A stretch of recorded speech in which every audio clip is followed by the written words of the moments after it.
नमस्कार विद्यार्थियों, कैसे हो आप सभी लोग। हम उम्मीद करते हैं कि आप सब बहुत ही अच्छे होंगे।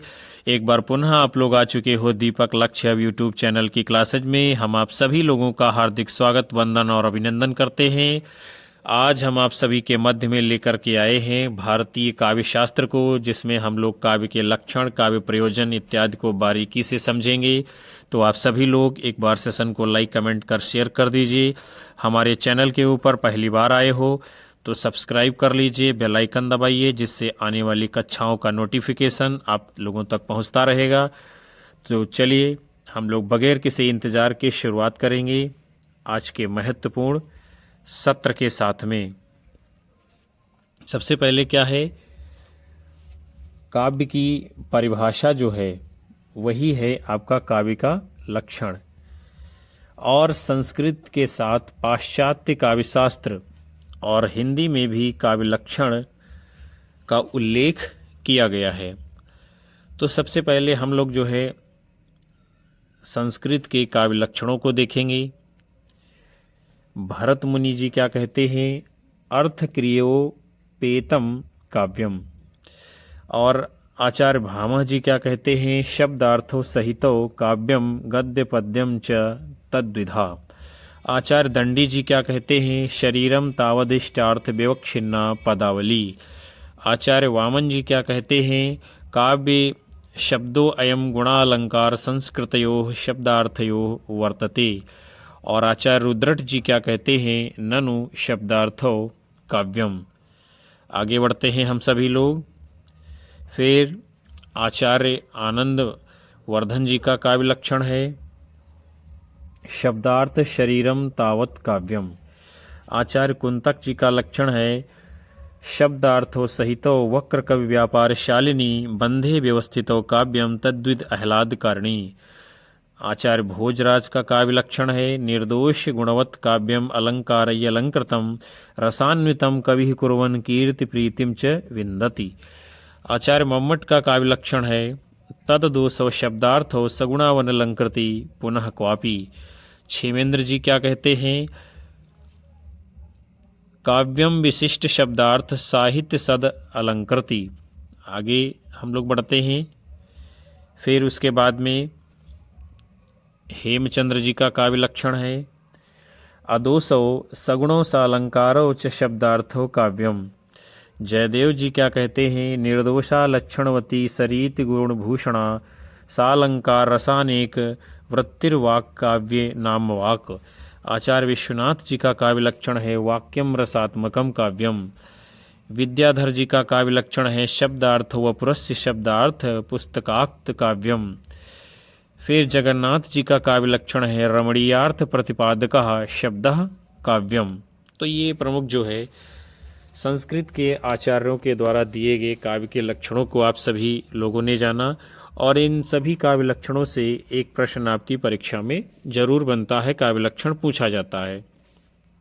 फिर जो है हिंदी के विद्वानों द्वारा दिए गए काव्य लक्षणों को देखते हैं। यद्यपि सुजाति सुलक्षिणी सुबरन सरस सुवृत्त भूषण बिनु न विराजई कविता वनितामित। ये लक्षण किसका है, आचार्य केशवदास जी का।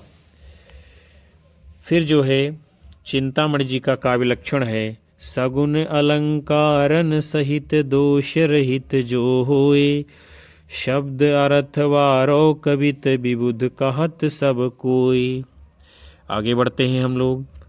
उसके बाद में है, वर्णन मनरंजन जहाँ रीति अलौकिक होए निपुण कर्म कवि जो जुति काव्य कहत सब कोई। ये सूरत मिश्र जी का काव्य लक्षण है। उसके बाद में साहित्य जन समूह के हृदय का विकास है, ये कौन कहता है, बालकृष्ण भट्ट जी। फिर ज्ञान राशि के संचित कोश का नाम साहित्य है, ये बात कौन कहता है, आचार्य महावीर प्रसाद द्विवेदी जी। उसके बाद में अगला कथन है, अंतःकरण की वृत्तियों के चित्र का नाम कविता है, ये भी किसका कथन है, आचार्य महावीर प्रसाद द्विवेदी जी का। उसके बाद में कविता प्रभावशाली रचना है जो पाठक या श्रोता के मन पर आनंदमयी प्रभाव डालती है। ये बात कौन कहता है? आचार्य महावीर प्रसाद द्विवेदी जी। कविता प्रभावशाली रचना है जो पाठक या श्रोता के मन पर आनंदमयी प्रभाव डालती है। फिर उसके बाद में है मनोभाव शब्दों का रूप धारण करते हैं वही कविता है, चाहे वह पद्यात्मक हो या गद्यात्मक। ये बात कौन कहता है? महावीर प्रसाद द्विवेदी जी। क्या कहते हैं? मनोभाव शब्दों का रूप धारण करते हैं वही कविता है, चाहे वो गद्यात्मक हो या फिर पद्यात्मक हो। उसके बाद में आचार्य शुक्ल का महत्वपूर्ण कथन है, जिस प्रकार आत्मा की मुक्तावस्था ज्ञान दशा कहलाती है उसी प्रकार हृदय की मुक्तावस्था रस दशा कहलाती है। हृदय की मुक्ति की साधना के लिए मनुष्य की वाणी जो शब्द विधान करती आई है उसे कविता कहते हैं। इस साधना को हम भाव योग कहते हैं और कर्म योग ज्ञान योग के समकक्ष मानते हैं। ये कथन किसका है? आचार्य रामचंद्र शुक्ल जी का। बड़ा ही महत्वपूर्ण है, बार बार परीक्षाओं में पूछा जाता है। फिर उसके बाद में आचार्य शुक्ल का महत्वपूर्ण कथन है, कविता ही मनुष्य के हृदय को स्वार्थ संबंधों के संकुचित मंडल से ऊपर उठाकर लोक सामान्य भावभूमि पर ले जाती है, जहाँ जगत की नाना गतियों के मार्मिक स्वरूप का साक्षात्कार और शुद्ध अनुभूतियों का संचार होता है। फिर उसके बाद सत्वोद्रेक या हृदय की मुक्तावस्था के लिए किया हुआ शब्द विधान काव्य है। ये भी कथन है रामचंद्र शुक्ल जी का। सत्वोद्रेक या हृदय की मुक्तावस्था के लिए किया हुआ शब्द विधान काव्य है। उसके बाद में महात्मा गांधी जी का कथन है। क्या कहते हैं? साहित्य वह है जिसे चरस खींचता हुआ किसान भी समझ सके और खूब पढ़ा लिखा भी समझ सके। महत्वपूर्ण बात इन्होंने कही है, साहित्य वह है जिसे चरस खींचता हुआ किसान भी समझ सके और खूब पढ़ा लिखा भी समझ सके। हम सभी लोग आगे बढ़ेंगे।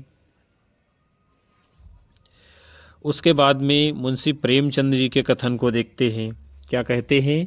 जिस साहित्य में हमारी रुचि न जगे, आध्यात्मिक और मानसिक तृप्ति न मिले, हम में गति और शांति पैदा न हो, हमारा सौंदर्य प्रेम न जागृत हो, न सच्ची दृढ़ता उत्पन्न करे, वो आज हमारे लिए बेकार है, वो साहित्य कहलाने का अधिकारी नहीं है। ये कथन है मुंशी प्रेमचंद जी का। फिर साहित्य जीवन की आलोचना है। ये भी कथन किसका है? मुंशी प्रेमचंद जी का। उसके बाद में बाबू गुलाब राय जी का कथन है, काव्य संसार के प्रति कवि की भाव प्रधान किंतु वैयक्तिक संबंधों से मुक्त मानसिक प्रतिक्रियाओं कल्पना के सांचे में ढली हुई श्रेय की प्रेय रूपा प्रभावोत्पादक अभिव्यक्ति है।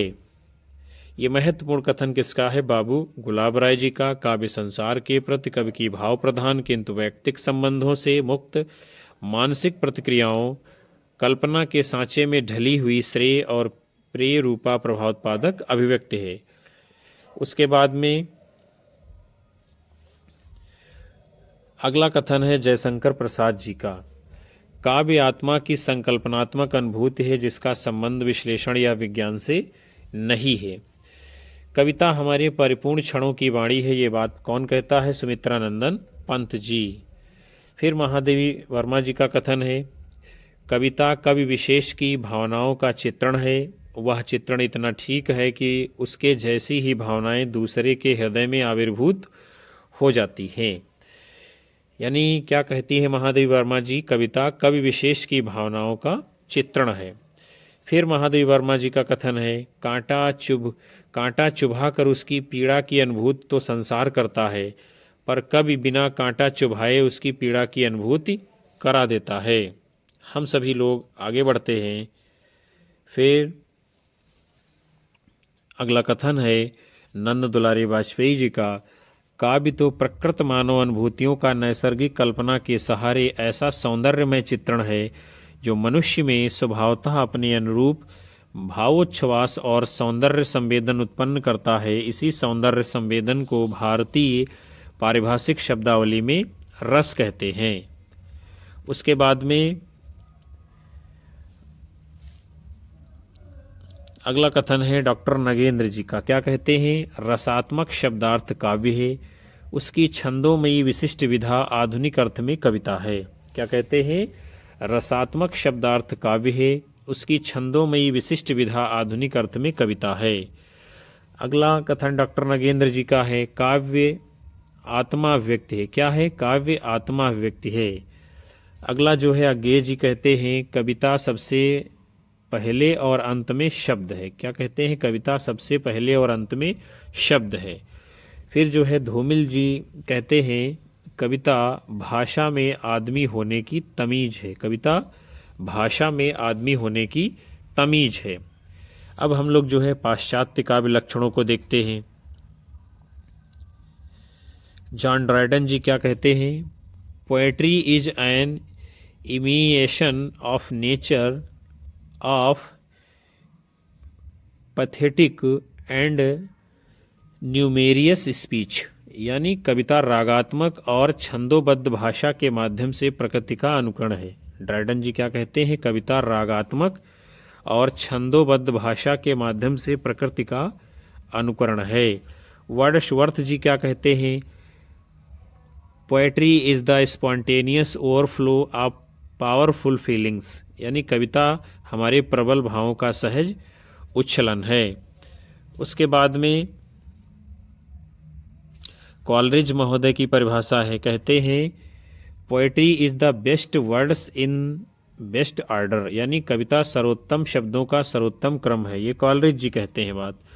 फिर पीबी शैली जी क्या कहते हैं, कविता सुखद और उत्कृष्ट मस्तिष्क द्वारा सुखद और उत्कृष्ट क्षणों का संग्रह है। उसके बाद में फिर अगली परिभाषा जो है पीबी शैली जी की है, क्या कहते हैं, हमारे सबसे मधुर गीत वही हैं जो हमारे सर्वाधिक विषादपूर्ण विचारों की अभिव्यक्ति हैं। क्या कहा है, हमारे सबसे मधुर गीत वही हैं जो हमारे सर्वाधिक विषादपूर्ण विचारों की अभिव्यक्ति हैं। एडगर एलन पो ये कहते हैं, कविता सौंदर्य का लयात्मक सृजन है। कविता सौंदर्य का लयात्मक सृजन है। फिर मैथ्यू आर्नाल्ड जी कहते हैं, कविता मूलतः जीवन की आलोचना है। आचार्य रामचंद्र शुक्ल ने भी कुछ एक स्थानों पर इस तरह के विचार व्यक्त किए हैं। फिर हम लोग देखेंगे काव्य हेतुओं को, कौन कौन से काव्य हेतु हैं। हेतु का तात्पर्य है विद्यार्थियों कारण से। क्या है हेतु का अर्थ, हेतु का तात्पर्य है कारण। काव्य हेतु का अभिप्राय काव्य की रचना के लिए आवश्यक कारणों से है, अर्थात काव्य सृजन के लिए किन तत्वों का होना जरूरी है। काव्य हेतु को काव्य की उत्पत्ति के कारण के रूप में समझा जा सकता है। बाबू गुलाब राय के अनुसार क्या कहते हैं, हेतु का अभिप्राय उन साधनों से है जो कवि की काव्य रचना में सहायक होते हैं। क्या कहा है गुलाब राय जी ने, हेतु का अभिप्राय उन साधनों से है जो कवि की काव्य रचना में सहायक होते हैं। संस्कृत काव्य शास्त्र में मुख्यतः 3 काव्य हेतु माने गए हैं। प्रतिभा, प्रतिभा को शक्ति भी कहा गया है, व्युत्पत्ति, और तीसरा है अभ्यास। यानी प्रतिभा, व्युत्पत्ति और अभ्यास ये 3 काव्य हेतु माने गए हैं संस्कृत काव्य शास्त्र में। फिर जो विभिन्न आचार्यों ने काव्य के हेतु माने हैं उसे हम लोग जानते हैं। बड़ी ही महत्वपूर्ण बातें इन लोगों ने बताई हैं।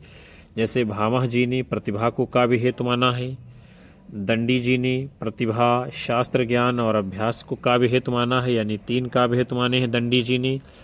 फिर रुद्रट और कुंतक जी ने, इन्होंने शक्ति, व्युत्पत्ति और अभ्यास को काव्य हेतु माना, यानी इन्होंने भी 3 काव्य हेतु माने हैं। उसके बाद में आचार्य वामन जी हैं, इन्होंने लोक व्यवहार, विद्या और प्रकीर्ण, यानी कि जो है 3 काव्य हेतु वामन जी ने भी बताए हैं। फिर हैं जयदेव जी, इन्होंने मूल प्रतिभा यानी कि व्युत्पत्ति और अभ्यास सहायक ये जो है काव्य हेतु माने हैं। उसके बाद में फिर मम्मट जी हैं, मम्मट जी ने शक्ति, निपुणता और अभ्यास 3 काव्य हेतु माने हैं, शक्ति, निपुणता और अभ्यास। हेमचंद्र जी ये केवल प्रतिभा को मानते हैं और जगन्नाथ जी केवल प्रतिभा को काव्य का हेतु मानते हैं। यानी हेमचंद्र और जगन्नाथ जी का मत एक प्रकार का है, ये केवल प्रतिभा को काव्य का हेतु मानते हैं।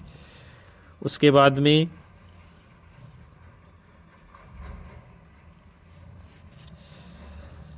आचार्य भामह जी क्या कहते हैं, काव्यम तु जायते जातु कस्यचित् प्रतिभावतः, अर्थात किसी किसी प्रतिभाशाली में ही काव्य कभी कभी स्फुरित होता है। और वामन ने प्रकीर्ण के अंतर्गत 6 तत्वों को सम्मिलित किया है। लक्षज्ञता यानी काव्य परिचय, अभियोग यानी कि काव्य रचना का अभ्यास, वृद्ध सेवा यानी गुरु महत्व, अवेक्षण यानी उचित शब्दों का प्रयोग, प्रतिभा और व्यवधान यानी चित्त की एकाग्रता। जयदेव के अनुसार श्रुत, व्युत्पत्ति और अभ्यास सहित प्रतिभा ही काव्य हेतु है। जैसे मिट्टी पानी के संयोग से बीज बढ़कर लता के रूप में व्यक्त होता है।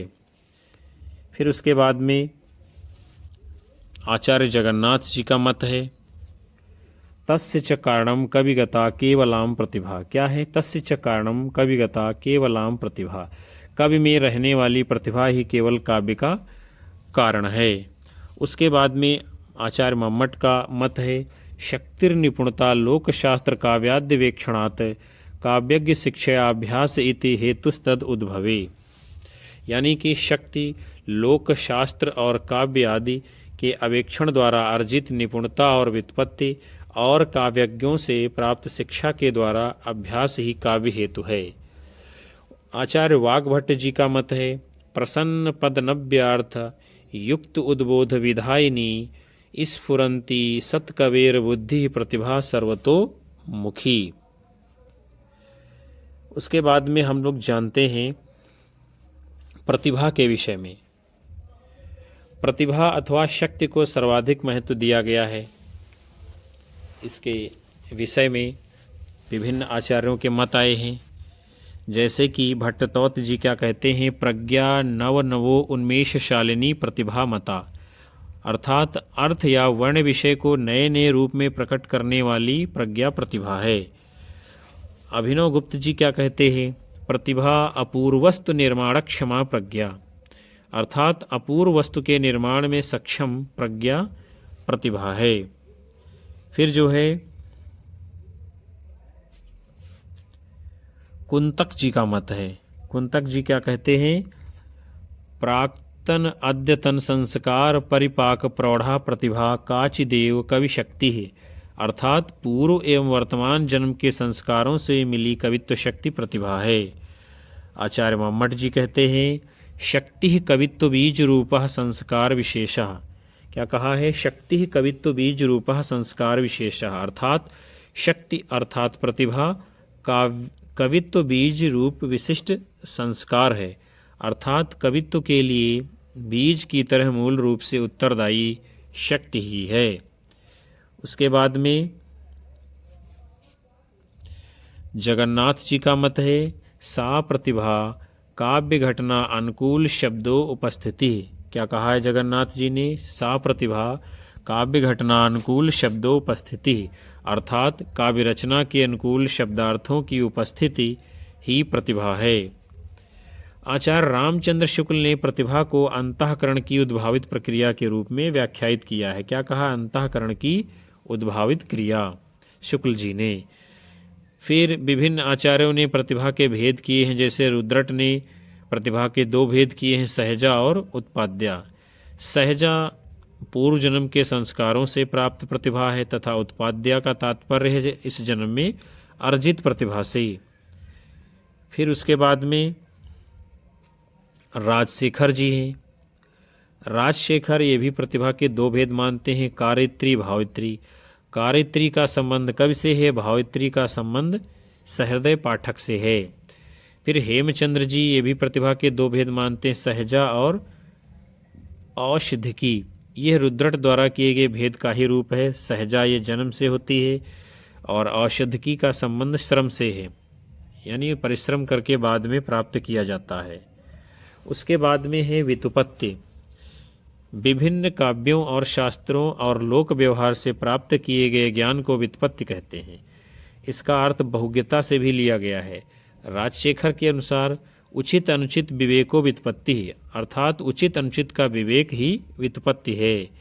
उसके बाद में अगला बिंदु है आपका अभ्यास। राजशेखर ने इसे स्पष्टतः परिभाषित किया है और क्या कहा है, निरंतर प्रयास करते रहना ही अभ्यास है। आचार्य मंगल ने इसे काव्य का मूल हेतु बताया है।